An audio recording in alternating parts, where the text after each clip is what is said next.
What's up, guys? It's G Daddy again, and I'm back for my second review on the doernbecher SB. Was a double cop, not a baller, but they were only $115. So, like, how often is it that you get a double cop on a sneaker this exclusive without paying more than retail, you know? So like your normal, I'm rushing into it because I like these so much. So you got your normal Nike Dunk box. I dropped that one, so you know, nothing special here. Nike High Pro SB suggested retail price $115. Yeah, this is much better than using my camera. This is a pretty good camera. Not special. Inside you have a little guy right here, super positive. I don't know anything about this guy except for like the little synopsis on the story, but I'm really feeling his aura, his attitude. So yeah, I tried these on, walked in them, they feel great. You know, the bonus was the socks, and I'll show you those first since they're already out. Got the little smiley face. These are royal blue. What's the color? It's Vivid Sulfur Game Royal. They don't talk about the red too much, but it's the Game Royal, the Vivid Sulfur blue, and the red, and it goes pretty good with the sneakers. That was the bonus, but the shoe itself.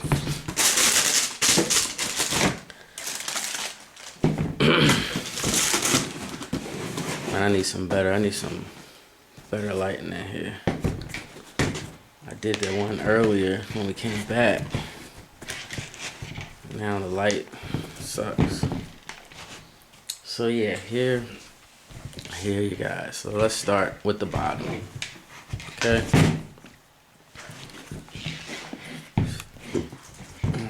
You have the icy blue bottom with the Vivid Sulfur. You got your little smiley face here, your SB tag,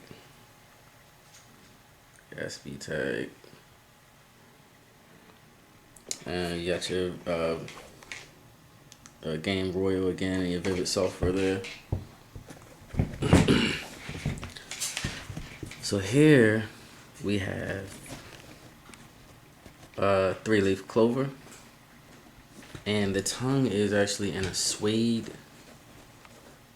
You can see a little bit, see the texture on it. It's like a suede. I never noticed that. You got your Game Royal shoestrings. I love these shoestrings. I wish I could get another pair. In the Game Royal toe box, just the regular leather. And so then you have your Vivid Sulfur upper toe box, followed by you have the heart here and a really nice stitching. Let me move this back a little bit. And you got the gold Nike check with the stitching around. I think they put that there because he's had his heart replaced, and so you know they had to stitch the heart back in. And then you have the thump thump, which is, you know, the heart makes the sound thump thump. And the back portion has the blue and yellow stitching going diagonally and across with the leather pull tab. And there's a look at it again. Yeah, I like doing these better in a day. So what I did forget in the last video was the inside. You can see this pretty good. It's got a little guy in there dunking with a crown on him. That's kind of cool. It's on both sides. These don't come with the shoe horns. I mean, they should have, but I don't really, I'm probably going to be wearing these. I mean, they look like a kid created them. They do in comparison to the Air Jordans, but that's the whole purpose. You know, a kid made them. I appreciate what the kid did because they think outside the box. So, I mean, how many pairs of black and red shoes do you need? black, red, and gray shoes. How many pairs of white and blue shoes do you need, or all white shoes?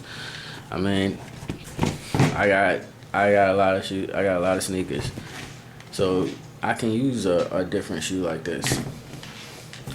And it's super dope to me. Super creative. I think it's a little more creative than the 9. The 9 has a lot of style, a lot of flex appeal to it. This is like really nice creativity, and inside it's like a mesh like inside, but these feel so comfortable. They felt so. I actually walked around in them for a couple of minutes. Yeah, really nice. And I doubled up on those. They were $115. I mean, come on, no brainer right there. Let me touch base on a few other things while we here.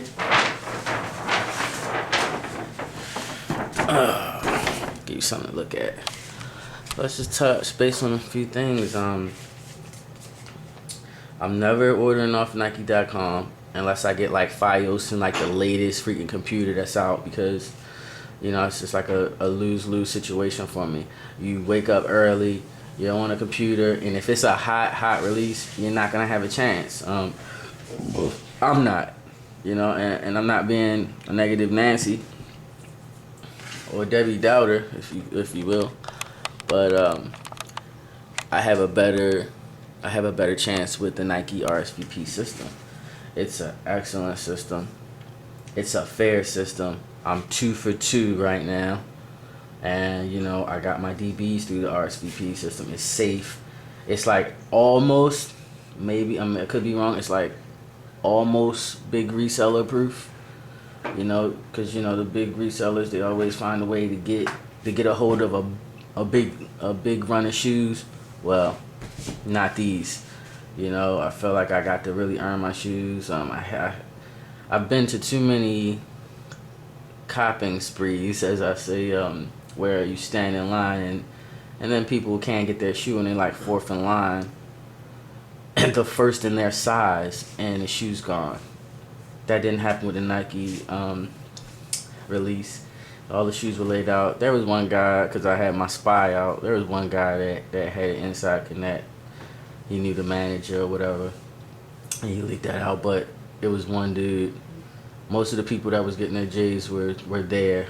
And hopefully a couple of people were able to get them that didn't think they could get them, because I don't know what the process is when they have the RSVP, but if you don't come in the allotted time, which is pretty much all day from 8 to 8, then they'll think they'll re-release them. I really wanted to get 2 pairs of the DBs, but that's really wishful thinking when basically it was like 20 pairs of each size. The size 7 and the DB Jordans for the girls, they were gone. This one girl's face was so pale. I felt so sorry for her. So pale. But so this is one review where I don't see a whole bunch of the big boy resellers doing a review on them. I like to see them, but I like to see the amateur vids, the little guys, get your shoes and do a review on them before the big guys do them, and then be like, oh yeah, I got a good price, give them to you for $700, plus shipping. It's a good look. Get them so you don't get shot. But it was a pretty good line.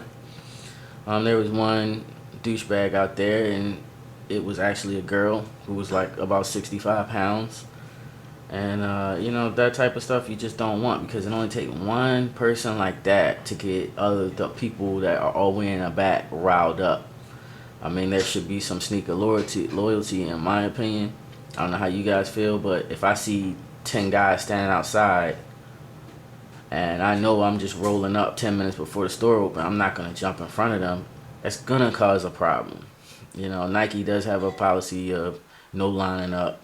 But let's be real. If it's people waiting there already and you wasn't there, but because you were sitting outside in your car while everybody else was standing in line, you really should just go in the back of the line, and act civilized, not juvenile. But, some people act like apes. And, it just happens. But all in all, it was great. I I got to spend some time with my wife. She got to see my little world that I've gotten into, because I know once I finish school and start working again, I'm not going to be able to get anything, because I realize now I'm not going to pay $400 for sneakers, even if they're really nice, because it's just, I don't know, if you don't want them, if you don't want the shoes, just don't buy them. Or like sometimes even getting them and wearing them once, like, what? Wear them once? Like, these, I'm gonna be wearing these all the time. All the time. You know, but I guess you do what you want. It's your money. You wear the shoe once, you know, and then get rid of it. I guess if you got money like that, I like to see those videos where the guys cop like 15 pair of shoes, 10 pair of shoes, and probably never wearing half of them. But I like it because you do get to see some of the stuff, because the pictures sometimes leave out some of the detail. Even though they have like the best lighting and stuff like that, like with the 3M, like I've never seen anything about the 3M on those DBs, and I'm just so glad, because like I said, I do feel like they'd have went even faster if people knew that 3M was there, and maybe I was the only one that didn't know. But very nice cop. Funny thing is, I told my wife if she had to pick between the DBs and I think I just bought her some 4s. They were, I guess they call them the South Beach 4s. She actually liked the South Beach 4s better. Hey, each his own. Yeah, but also want to give a shot down at HOH. I hate that place, and I was so glad that they didn't get this, because I know I just have a feeling in my stomach that I would not have a chance. Definitely wouldn't have got these. HOH is just the worst. You drive all the way out to Bethesda, get like 3 red light tickets, and then they make you do a raffle and then tell you that you get to stand in line and you don't even get a spot. You don't even get your actual shoe. Like if you put in for a size 10 and a half, you don't even get that shoe. That tells me they're controlling it more than anything. The thing about Nike RSVP is it goes to corporate. Corporate looks at the DMs, and then they send it to the Nike store. So they have a copy of it. So that means if you won and you didn't get your shoe, then boom, you call corporate and you gonna get it. That's what I like. That's accountability. And Nike is being responsible enough, and I really like that. If HOH did that, then I'll start shopping back there again. But no more HOH. I don't have any connects. I've never had any connects. And I don't have anything against people that have them, but it's a lot of people that are trying to get sneakers, and since the game changed a little bit, it's harder. So everybody got connects, and you only get 20 runs of a shoe. 10, 15 of them are gone before you even get a chance. So you got people scrambling around, standing in line for a sneaker, and they act like they have a full run, and then when you get there, they're sold out. It's shady, because you got people that's, like I said before, willing to pay $600 to their homeboys that own the stores, and so they go and get them. But you know, I laugh at you. You paying $600 for like almost every pair. You overpaying. I mean, if you got the money, still, it's just I don't know. But these are for kids. I hope some kids got them. They probably didn't, because I know the DBs were sold out quick. The SBs were sold out quick. They should have gave these SBs a little bit more credit. They are really nice. They should have made people RSVP for these SBs. And if they did, I probably wouldn't have got a pair. So I'm actually glad they didn't, but they should have, because these were just as good as the Jordans. You know, they shine. These SBs are tough. Like, there's some SBs that just came out called When Pigs Fly. They're pink. Dude, they're not even touching these in detail. They're not even touching these, because these didn't even need the gimmick. Like, that was mostly gimmick. I mean, I don't even need a t-shirt with it, or a skateboard without the wheels with the pig on it. Like, there was pink SBs. They were nice. The only thing that was interesting about them was that they were like only a set run in one store. That's the only reason why anybody wanted them. If it was a full run, you would see them right now on eBay for $115, not $500. You know what I mean? So y'all, people need to get real, man. People try to create hype. Like, they try to say these are whack and the DB9s are whack because the connection crew can't get their hands on them, so they try to play them down so they can go get them and say they tough. But I'm gonna cut this short. This was a long video. You guys enjoy your day, and peace out.